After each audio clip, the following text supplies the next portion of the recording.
வணக்கம். இது ஜெய்சி சேனல். நான் ஜெயச்சந்திரன். சூர்யா நடித்து திரைக்கு வந்திருக்கிறது கருப்பு என்ற திரைப்படம். இந்த படத்தை ஆர்ஜே பாலாஜி இயக்கியிருக்காரு. இப்படத்தோட விமர்சனத்தை இப்போ பார்க்கலாம். ஏற்கனவே சூர்யாவுக்கு வந்த சில படங்கள் பெரிய அளவில் ஒர்க் அவுட் ஆகாதனால கருப்பு படத்தில் ரொம்பவே கான்சன்ட்ரேட் பண்ணி நடிச்சிருக்காரு சூர்யா. இந்த படம் ஒர்க் அவுட் ஆச்சா இல்லையா அப்படின்றது பார்க்குறதுக்கு முன்னே அந்த படத்தோட கதையை கொஞ்சம் பார்ப்போம். கேரளாவிலேருந்து அப்பாவும் மகளும் ட்ரெயினில் வராங்க. மகளுக்கு ரொம்ப சீரியஸான ஒரு சர்ஜரி பண்ணணும் அப்படின்றதுக்காக கையில் நகையெல்லாம் கொண்டு வராங்க. அந்த நகையை விற்று தான் மகளுக்கு ஆப்ரேஷன் பண்ணணும் அப்படின்ற நிலைமை இருக்குது. இந்த நிலையில் அவர்கிட்ட வழிப்பறிக்குள்ள நடக்குது.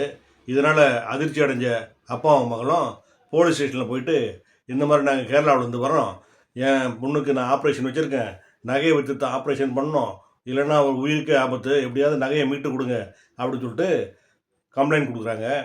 ஆனால் போலீஸ் அவங்கள கிள்ளுக்கறியாக தான் நினைக்குது. நகையில் மீட்டப்புறமும் அதில் கொஞ்சம் நகையை ஆட்டையை போட்டுட்டு மிச்சம் இதுதான் நகை அப்படின்னு சொல்லிட்டு கொடுக்குறாங்க. அந்த நகையை அப்பாவும் மகளும் கேட்குறப்போ, அதெல்லாம் அப்படியே கொடுக்க முடியாது, நீ கோர்ட்டில் போய் அங்கே முறைப்படி மனுவை தாக்கல் பண்ணி ஜட்ஜுக்கிட்ட ஆர்டர் வாங்கி அதுக்கப்புறம் நகையை வாங்கிக்க அப்படின்னு சொல்லிட்டு சொல்கிறாங்க. இதுக்கப்புறம் அப்பாவும் மகளும் கோர்ட்டுக்கு போகிறாங்க. அங்கிருந்து தான் கதையை ஆரம்பிக்குது. ஆர்ஜே பாலாஜிக்கு ஏற்கனவே கோர்ட்டில் இருக்கிற ஜட்ஜியை தெரியும். அவரை கைக்குள்ளே போட்டுக்கிட்டு ரெண்டு பேரும் கூட்டணி போட்டுக்கிட்டு அப்பாவையும் பொண்ணையும் அலைய விட்றாங்க. மகள் சீரியஸாக போயிட்டு அவர் ஹாஸ்பிட்டலில் போய் சேர்கிற அளவுக்கு ஆயிடுது. பணமெல்லாம் தீர்ந்து போன நிலையில் தன்னோட வழக்கை யாரா எடுத்துக்குவாங்க அப்படின்னு சொல்லிட்டு அப்பாவும் பொண்ணும் நினைக்கிறப்போ அப்போ தான் என்ட்ரி கொடுக்குறாரு சூர்யா. அவர் இந்த வழக்கில் ஆஜராகி அப்பா பொண்ணோட நகையை மீட்டு கொடுத்தாரா, அதுக்கப்புறம் அவர் எடுத்த நடவடிக்கைலாம் என்ன அப்படின்றது தான் இந்த படத்தோட கிளைமாக்ஸை கொண்டு போய் நிறுத்தி வைக்குது. இந்த படத்தை பொறுத்தவரையிலும் இது முழுக்க முழுக்க ஒரு சட்ட நுணுக்கமுள்ள ஒரு படமாக அமைஞ்சு போச்சு. அதாவது சட்ட நுணுக்கம் அப்படின்னு சொல்லியாச்சுனாக்கா இது கோர்ட்டு சம்மந்தப்பட்ட கதையாக அமைஞ்சு போச்சு. அதனால் அந்த களத்தை தவிர ஆர்ஜே பாலாஜியால் வேறு இடத்துக்கு நகர முடியல. அதே சமயம் கருப்பு அப்படின்னு சொல்லிட்டு பேர் வச்சதுக்கு காரணமே சூர்யா இதில் கருப்பு சாமியாக நடிச்சிருக்காரு. கருப்பு ஆக்ரோஷமான சாமி. அவர் பொய் சொன்னால் விடமாட்டார். கடவுளாக வாதாட முடியாது அப்படின்றதுனால அவர் மனுஷ ரூபத்தில் படத்தில் வாதாடுற மாதிரி சீனை வச்சுருக்காரு ஆர்ஜே பாலாஜி. நீ எப்படி ஒரு நாள் சீனை வச்சுக்க, நான் அசைதி காட்டுறேன் பாரு அப்படின்னு சொல்லிட்டு சூர்யாவும் கோதால இறங்கி அடிச்சிருக்காரு.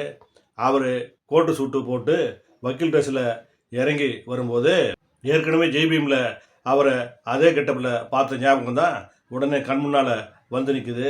கோர்ட்டில் அவர் இறங்கி வாதாடும் போது ஜட்ஜியை மிரள வைக்கிறாரு. அந்த அளவுக்கு அவர் பஞ்சு டைலாக் பேசி நீதிபதி நட்டியை திணறடிக்கிறாரு.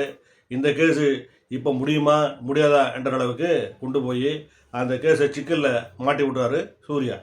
கோட்டை கூட மதிக்காமல் நீ உஷ்டத்துக்கு பேசுவியா அப்படின்னு சொல்லிட்டு கோபமான நட்டி, நீ எப்படி இந்த கேஸை முடிக்கிற அப்படின்னு சொல்லிட்டு பார்த்துட்றேன் அப்படின்னு சொல்லி அந்த கேஸை ஒன்றும் இல்லாமல் செய்கிறதுக்கு என்னெல்லாம் முடியுமோ அதெல்லாம் செய்கிறாரு. இப்போ ஒரு நீதிபதிக்கும் ஒரு கருப்பு சாமி, அதாவது சூர்யாவுக்கும் நடக்கிற மோதலாக இது மாறி போகுது. இதுக்கிடையில் ஒரு வில்லனா ஆர்ஜே பாலாஜி நிற்கிறாரு. கோர்ட்டில் ஒரு சில நீதிபதிகளை வக்கீல் எப்படியெல்லாம் கைக்குள்ளே போட்டுக்கிறாங்க அப்படின்றத இந்த படத்தில் பட்டவர்த்தனமாக காமிச்சிருக்காங்க. அந்த சீனெல்லாம் எப்படி சென்சாரில் விட்டாங்க அப்படின்றது கூட தெரியல. ஏன்னா அந்தளவுக்கு போட்டு வாங்கியிருக்காரு ஆர்ஜே பாலாஜி. மறுபடியும் சூர்யாவுக்கு வருவோம். சூர்யா இதில் சாதாரண ஒரு கதாபாத்திரம் கிடையாது.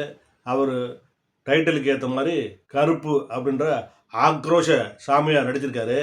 சில சமயம் அவர் சாதாரண ஆசாமியாக வந்தாலும் ஆக்ஷன் காட்சியில் வெளுத்து கட்டுறாரு. அதே சமயம் அவர் கருப்பு சாமியாக உருமாறி வர்ற காட்சிகளெல்லாம் ரொம்ப பயங்கரமாகவே இருக்குது.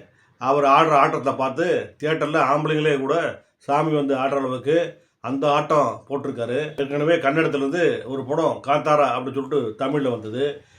இந்த படத்தை பார்க்கும்போது காந்தாரா படம் ஞாபகம் தான் வருது. காந்தாராவில் நடித்த ஹீரோவுக்கும் சூர்யாவுக்கும் ரொம்ப ஒற்றுமையாக இருக்கிற அளவுக்கு ரெண்டு பேருமே ரொம்ப சின்சியராக அந்த கதாபாத்திரத்தில் நுழைஞ்சி நடிச்சிருக்காங்க.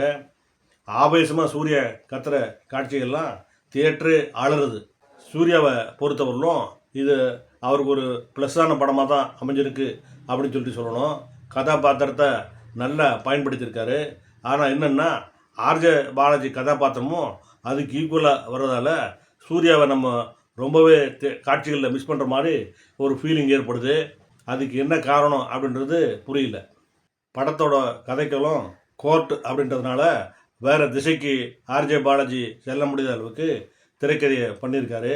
வேறு சில காட்சிகள்லாம் கூட இந்த படத்தில் வச்சுருந்தா கதைக்களும் வேறு மாதிரி அமைஞ்சிருக்கும். சூர்யா ரசிகர்களுக்கு இந்த படம் பிடிக்குமா பிடிக்காதா அப்படின்னு சொல்லிட்டு பார்த்தாச்சுன்னா கண்டிப்பாக பிடிக்கும். ஏன்னா அந்தளவுக்கு சூர்யா எஃபோர்ட் போட்டு நடிச்சிருக்காரு. படத்தில் கதாநாயகியாக த்ரிஷா நடிச்சிருக்காங்க. அவங்களுக்கும் ஒரு வக்கீல் வேடம் தான். ஆனால் அவங்க பெரிய அளவில் அரட்டிக்காமல் ரொம்ப சிம்பிளாக நடிச்சிட்டு போயிருக்காங்க. இந்த இடத்துல இப்படி நடிங்க, அப்படி பேசுங்க, அப்படி போங்க, இப்படி வாங்க, நடந்து போங்க, நில்லுங்க, பேசுங்க அப்படின்னு சொல்லிட்டு ஆர்ஜே பாலாஜி சொல்லியிருப்பார் போட்டுக்கு. அவரும் எனக்கேண்டா வம்பு, நீ சொல்கிற மாதிரி நடிச்சிட்டு போகிறேன் அப்படின்னு சொல்லிட்டு அவர் பாட்டுக்கு அப்படியே நடிச்சிட்டு போயிருக்காரு.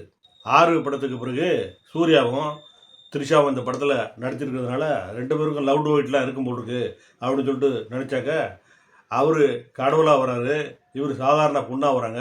எப்படி கடவுளை இந்த பொண்ணு லவ் பண்ணும் அப்படின்றாங்கல்ல. 2 பேருக்கும் சம்மந்தமே இல்லாத அளவுக்கு ஒரு வக்கீலாக மட்டுமே த்ரிஷாவை நடிக்க வச்சுருக்காரு இயக்குனர் ஆர்ஜே பாலாஜி. இவங்கெல்லாம் நடித்தது ஒரு பக்கம் இருந்தாலும் தந்தையும் மகளுமா வர அந்த 2 கதாபாத்திரங்களும் படத்துக்கு உயிர் நாடி அப்படின்னு சொல்லிட்டு தான் சொல்லணும். கோர்ட்டில் அவர் கேஸை ஜெயிச்ச அப்புறமும் அந்த நகையை வாங்கிட்டு வரும்போது உன் பொண்ணு செத்து போச்சு அப்படின்ற தகவல் வந்த உடனே அவர் நடிக்கிற நடிப்பு இருக்குது, அது எல்லாரையும் தூக்கி சாப்பிட்டுடுது. யாரா இந்த நடிகர் அப்படின்னு சொல்லிட்டு கேட்குற அளவுக்கு ஒரு அற்புதமான நடிப்பை வெளியிட்டிருக்காரு. அப்பாவித்தனமான முகம், ஆனால் அசத்தலாம் நடிப்பு. இதுதான் கேரளா நடிகர் அப்படின்னு சொல்லிட்டு சொல்கிறாங்களோ என்னமோ. கருப்பு சட்டையை போட்டுக்கிட்டு சூர்யா வர காட்சிகள்லாம் தியேட்டரில் விசில் பறக்குது. அவரோட ரசிகர்கள் கூட ஏதோ ட்ரெஸ் கோடு சொன்ன மாதிரி தியேட்டருக்கு கருப்பு ட்ரெஸ் போட்டுக்கிட்டு தான் வந்து பார்க்குறாங்க. அந்த அமக்கலத்தை கண்கொள்ளா காட்சியாக தான் தியேட்டரில் பார்க்க முடியுது. கருப்பு சூர்யாவுக்கு ஒரு வெற்றி படமாக அமைஞ்சிருக்கு அப்படின்னு கண்டிப்பாக சொல்லலாம்.